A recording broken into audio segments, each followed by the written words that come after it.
Spirit Untamed. 2021. It had a budget of $30 million and it earned $42 million at the box office, with an estimated loss around $20 million.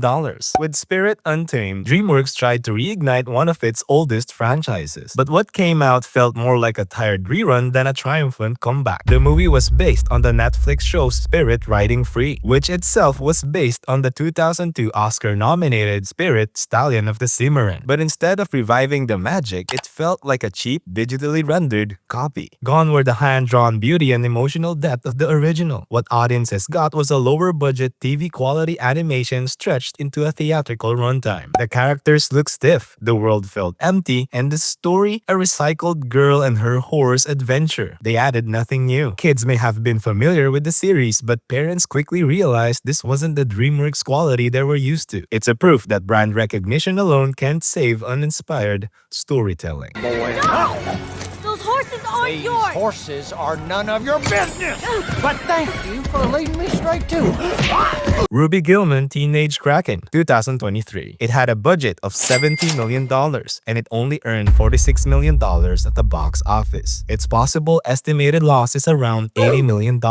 Ruby Gillman Teenage Kraken was marketed as the anti-Disney movie, a story where the Kraken are heroes and mermaids are villains. It sounded bold, maybe even clever, until it wasn't. The film's announcement came just 3 months before release, and what little marketing it had was filled with awkward humor, spoiler-heavy trailers, and even anti-Disney jabs that alienated audiences instead of attracting them. By the time it hit theaters, most people didn't even know it existed. Those who did were met with a film that looked and felt like a rushed streaming project, unfunny, predictable, and lacking the emotional core that made earlier DreamWorks stories resonate. Ruby Gillman quickly sank beneath the waves, making one of DreamWorks' slowest openings ever and confirming that bad marketing plus weak writing equals deep-sea disaster. Connor, I think I'm gonna be sick. Whoa, hey, are you okay? Rise of the Guardians, 2012. It had a budget of $145 million and it earned $300 million at the box office. Its estimated loss is around $87 million. Rise of the Guardians had everything going for it. Stunning visuals, an all-star cast, and a unique concept bringing Santa Claus, the Easter Bunny, and a Tooth Fairy into one cinematic universe. But even a magical lineup couldn't save it from a financial disaster. The biggest problem? Identity crisis. The movie tried to appeal to everyone, kids, teens, adults, but ended up connecting with no one. The Santa design, complete with Russian tattoos and a thick accent. How many times have I told you to not? What? Confused parents and scared younger kids. The tone bounced awkwardly between whimsical and dark, and DreamWorks' marketing never figured out how to sell it, so critics were mixed. And while audiences generally liked it, the movie needed blockbuster numbers to justify its massive budget. But instead, it fell short, forcing DreamWorks to take an $87 million write-down, one of the biggest in its history. Turbo, 2013. It had a budget of $127 million and it earned $282 million at the box office. But it had an estimated loss of around $20 million. A racing snail voiced by Ryan Reynolds. It sounds quirky enough to work, right? But Turbo sped into theaters at the worst possible time. Released just 2 weeks after Despicable Me 2, Monsters University, Epic, and Planes, it faced one of the most crowded summers for family animation in history. DreamWorks CEO Jeffrey Katzenberg himself admitted it was a bad day. Despite solid animation and a decent message about chasing impossible dreams, Turbo was lost in the noise. Parents had already spent their animation budget for the summer, and the film's tie-in marketing couldn't save it. While it later found small success as a Netflix series, Turbo Fast, the movie's theatrical run was a financial skid mark that cost DreamWorks dearly. Oh,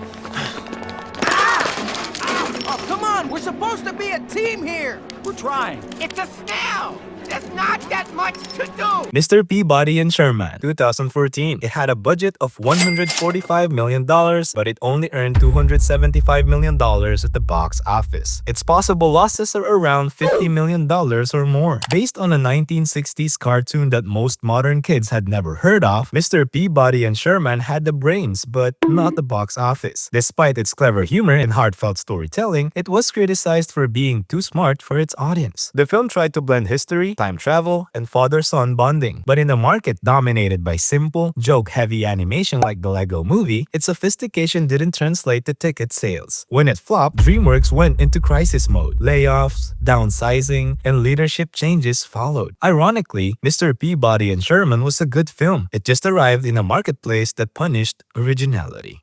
Mr. Peabody, you're under arrest for kidnapping, reckless endangerment, And a multiplicity of major traffic violations. Penguins of Madagascar, 2014. It had a budget of $132 million and it earned $370 million worldwide. Sadly, it still had losses, around $50 million or more. The Madagascar penguins were fan favorites. Chaotic, lovable, and funny. But by 2014, the world had moved on. Nearly 9 years after their debut, Penguins of Madagascar arrived too late and too crowded, opening just weeks after Disney's Big Hero 6 and The Hunger Games Mockingjay Part 1. The spin-off suffered from franchise fatigue. Many parents figured their kids could just watch the Penguins TV show at home for free instead of spending money at the theaters. While the film was energetic, genuinely entertaining, it didn't bring enough new ideas to justify its existence. At this point, the studio was bleeding cash, even when its movies weren't terrible. Task force dedicated to help.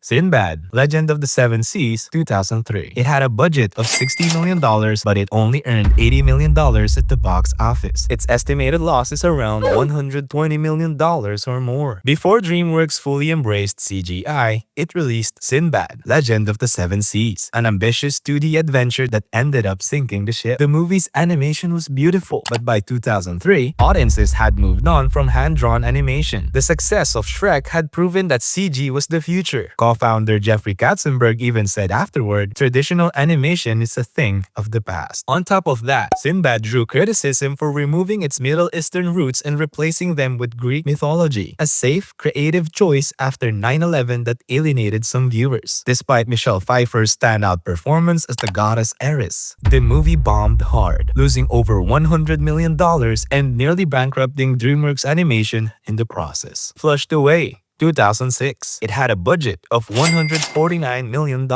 but it only earned $178 million at the box office. The possible losses are around $100 million or more. Flushed Away was supposed to bring Aardman's charm into the world of CG, but instead, it flushed millions down the drain. Be seeing you, my friend.